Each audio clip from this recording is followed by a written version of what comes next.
কী টানে আসি, তবে সবথেকে বড় কথা হচ্ছে যে এই মায়ের টানেতেই আমি এখানে আসি। কোনো দিন মাকে কিছু গিফট দেওয়া হয়, কখনো গিফট ছাড়াও চলে আসি, তবু মা আমাদেরকে কোনোদিন খালি হাতে বাড়ি পাঠায় না, কিছু না কিছু পেয়ে যাই। আমি যেমন বান্ধবীকে এই শাড়িটা গিফট করবো দিতে আসলাম, সঙ্গে সঙ্গে আমিও কিন্তু একটা শাড়ি পেয়ে গেছিলাম। যাক, এটা আমার পিসির তরফ থেকে পেয়েছি।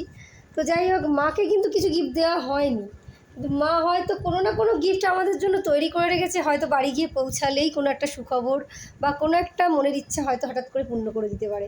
এই আশাটা আমাদের আছে। আমি আশা করি মা সেটা পূর্ণ করছে, সময় ধরে করছে। আর পূর্ণ না হওয়া পর্যন্ত আসবো না একটা প্রতিজ্ঞতা ছিল, মানে একটা মায়ের কাছে প্রার্থনা করেছিলাম, কিন্তু সেই কাজটা শুরু হতে না হতেই আমি চলে এসেছি। মানে আমার ধৈর্য খুব কম, যে কারণ এখন যদি এটা 1 বছর পরেও পূর্ণ হয়, আমি 1 বছর মাকে না দেখে থাকতে পারছি না। ওই জন্য মাকে দেখার জন্য আমি এইখানে আবার চলে এসেছি।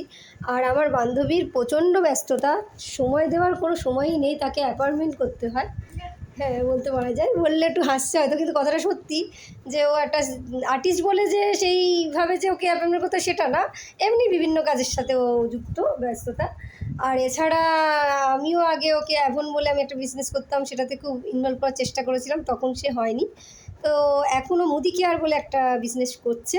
আর বিজনেসের সাথে যুক্ত মানে বিভিন্ন মানুষের সাথে ভালো ব্যবহার, ভালো কথাবার্তা, ভালো অ্যাটিটিউড, অনেক কিছুই শেখা যায় এক একটা সেমিনারেতে। আরও বিভিন্ন জায়গায় ঘুরতেও গেছে। হ্যাঁ, কিছুটা নিজের পয়সাতেও যেতে হয়েছে, কিন্তু তবুও সেই জায়গা